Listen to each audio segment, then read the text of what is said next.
Coming up tonight, how activists are empowered by the guilty verdict for the police officer convicted of killing George Floyd, Ma'Khia Bryant's murder by police officer in Columbus, Ohio, and the latest on Rights Memorial, all that and more.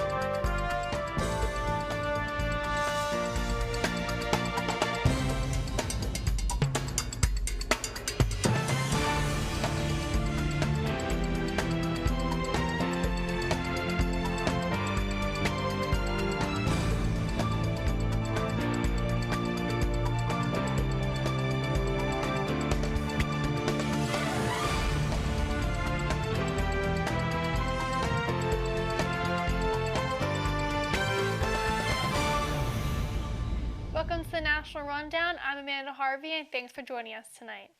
The future of policing in the United States is in question as the guilty verdict of Derek Chauvin's murder trial comes out.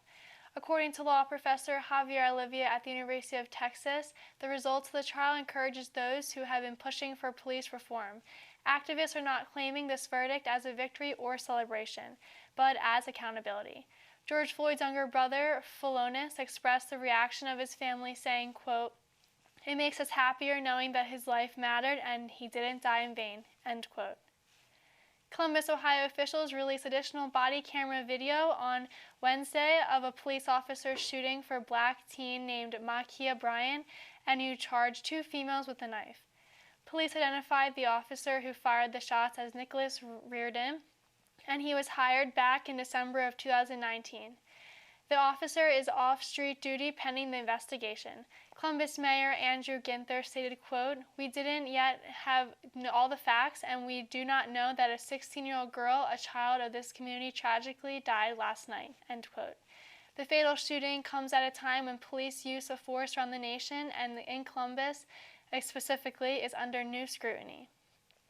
A European medical regulator says it has found a possible link to the cause of the rare blood clot disorder tied to the Johnson & Johnson vaccine. Medical doctors are trying to understand what happened to the 6 women who developed blood clots after receiving the Johnson & Johnson vaccine.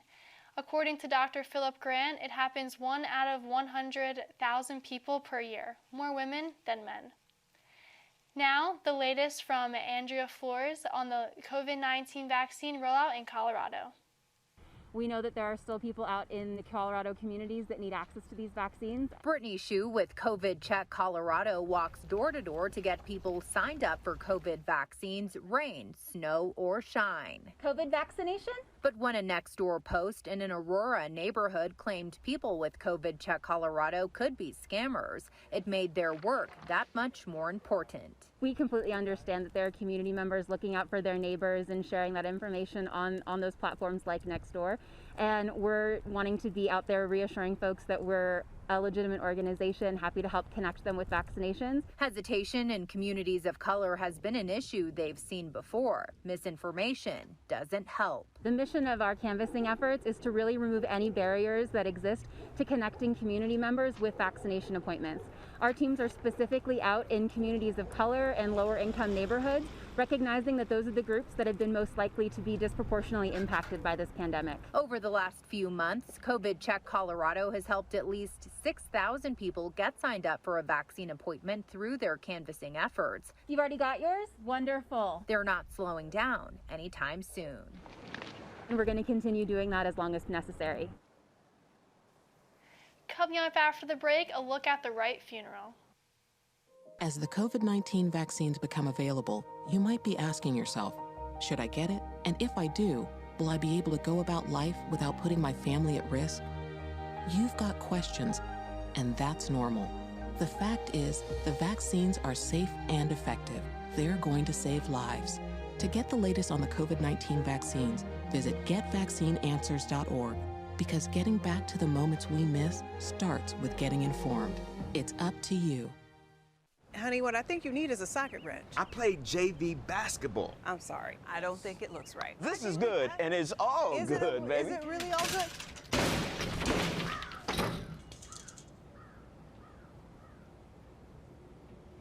If you love me enough to routinely test your handyman skills, not to mention the strength of your marriage, then of course you'll visit nhtsa.gov/therightseat to make sure I'm in the right car seat. I'm gonna call my dad. The nation is remembering Daunte Wright today as his funeral takes place in Minnesota. The 20-year-old black man was killed at a traffic stop when a former police officer allegedly mistook her gun for a taser. George Floyd's family was in attendance at the funeral today and are counseling the Wright family as they cope with their grief. The access to the COVID-19 vaccine is expanding tremendously in Philadelphia, but local officials are finding that the demand for the vaccine is going down. Now they are focusing more on educating people and encouraging them to receive the vaccine so the numbers will rise. The county is seeing a dip in vaccine interest, with 54% of people being at least half vaccinated. Some residents just do not want this vaccine. They are simply just afraid. About 38% of eligible people in the city of Philadelphia have received one dose of the shot, and another 25% are fully vaccinated. President Joe Biden announced Wednesday his administration will meet the goal of 200 million doses of COVID-19 vaccine administered during his first 100 days by the end of the day, the 22nd day of his administration, after reaching his initial goal of 100 million shots by day 58. Biden doubled that goal. Biden's total does not include 13 million doses, which was given at the entrance of the Trump administration. The U.S. is not yet at the point where there's an insignificant demand for the vaccine, but they just want to be prepared. After the break, we'll go to Sierra to take a little look at entertainment. Look at you. You're at the top of your game. You're unstoppable. Nothing can throw you off track. Wait, is that your car? Uh-oh. Yeah, I saw that coming. That will throw you off track. You're looking at around 10 grand in fines, legal fees, and increased insurance rates. Let's try this again. Smart move.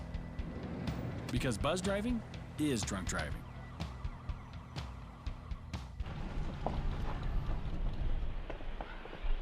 Got a quarter?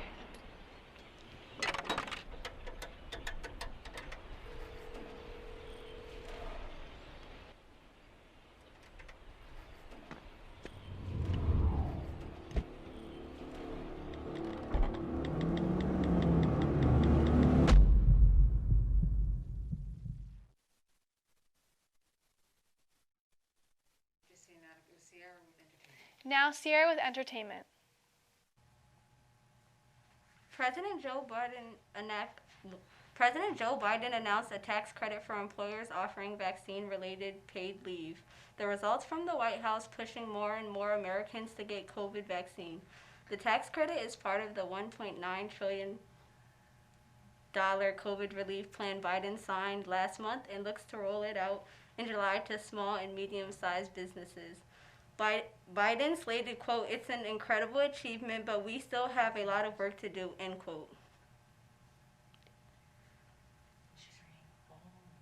And now let's hear from Sierra Fussell on this week's entertainment. The legend Whoopi Goldberg is taking a trip down memory lane, flashing back to her accomplishments.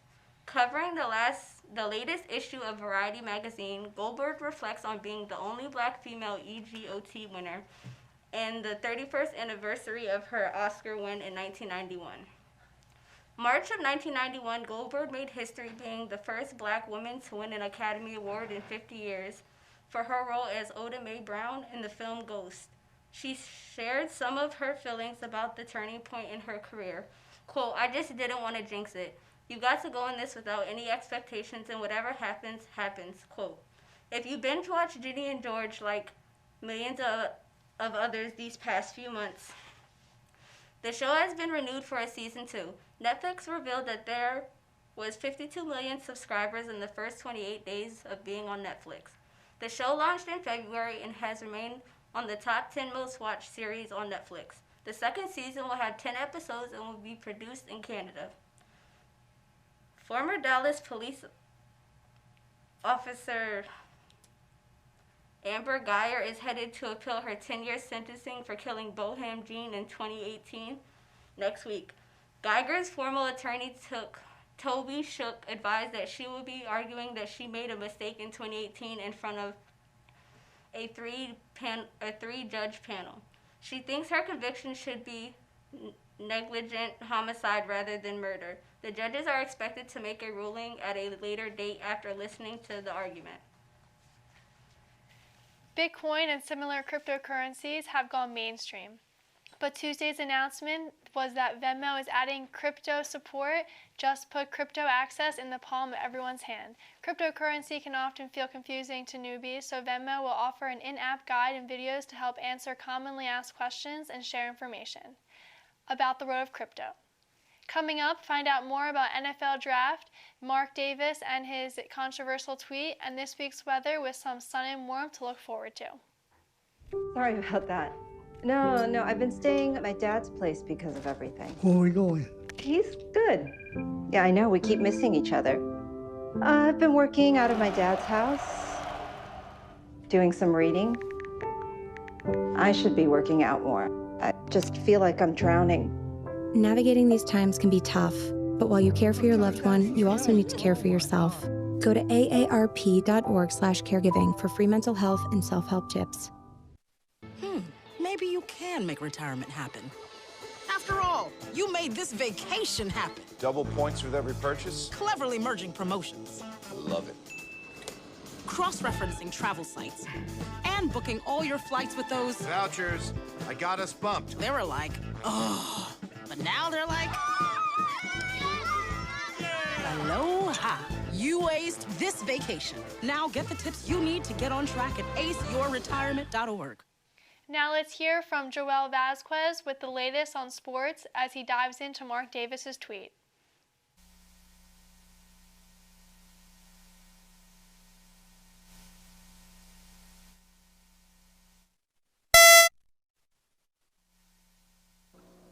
Thank you, Amanda. Mark Davis, owner of the Las Vegas Raiders, is in hot water after a tweet he posted after the verdict of Derek Chauvin on Tuesday. On Tuesday, he tweeted, "I can breathe 4/20/21" on the team's Twitter account. The post received widespread attention and a lot of criticism, many saying it was disrespectful.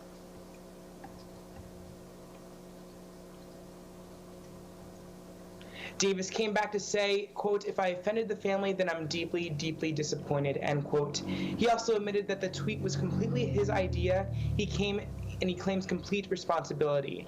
According to Davis, the tweet was a response to what George Floyd's brother, Philonise Floyd, said after the verdict. He said, quote, "Today we are able to breathe again," end quote. However, Davis has refused to take it down.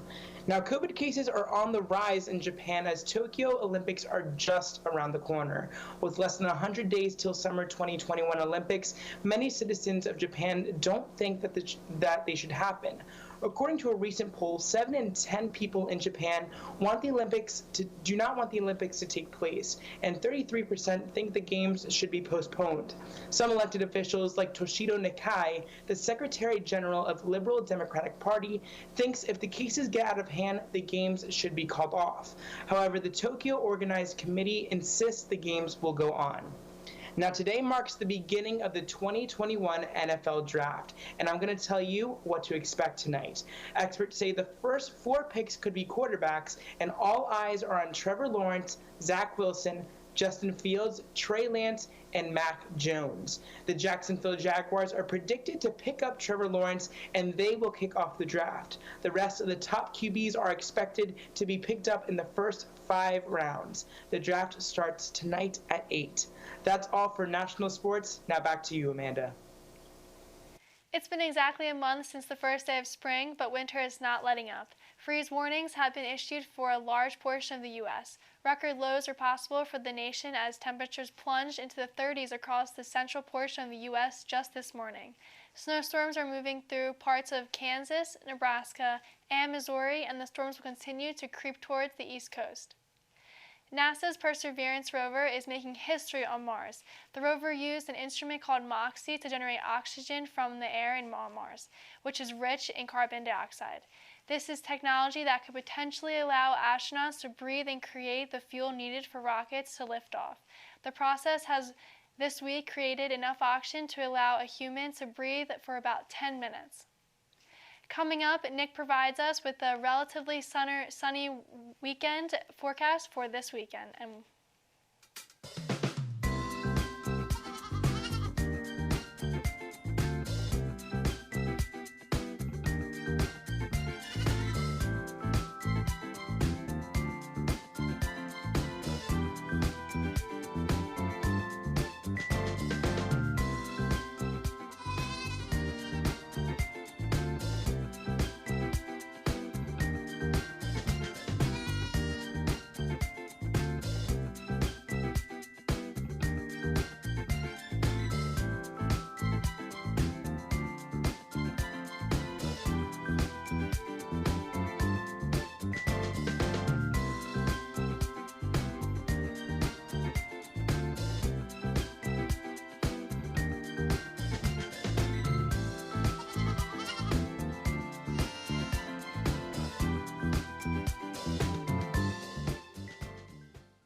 Now let's go to Nick with the forecast. Welcome, everybody. I'm Nick Carlson here, checking the forecast for the 5-day weekend. Tonight, though, partly cloudy and 35 degrees as we take a look ahead towards Friday.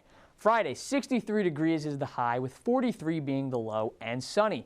Saturday and Sunday, though, Saturday is 68 degrees is the high, 52 is the low, and partly cloudy. Rain looks to come its way towards Sunday, with 65 being the high, 44 being the low. Monday, though, 66 degrees is the high, 43 is the low, and sunny skies. Tuesday looks to be the hottest day of the week as the high is 76 degrees, the low is 53 degrees, and partly cloudy. Hey, Amanda, what's going on? Hi, how are you? I'm pretty good. How are you? Got any plans for this weekend? I might go down the shore. But I heard it's supposed to rain on Saturday, so I think I just might stay in and watch some Netflix, do some homework. Finals are coming, so. Well, especially within the next week, it's going to get a lot warmer, so that could be perfect shore time for you, and probably me too, so. Yeah. Yeah, it's going to be something to look forward to, so. That does it for tonight's episode on the National Rundown. I'm Amanda Harvey. Have a great night.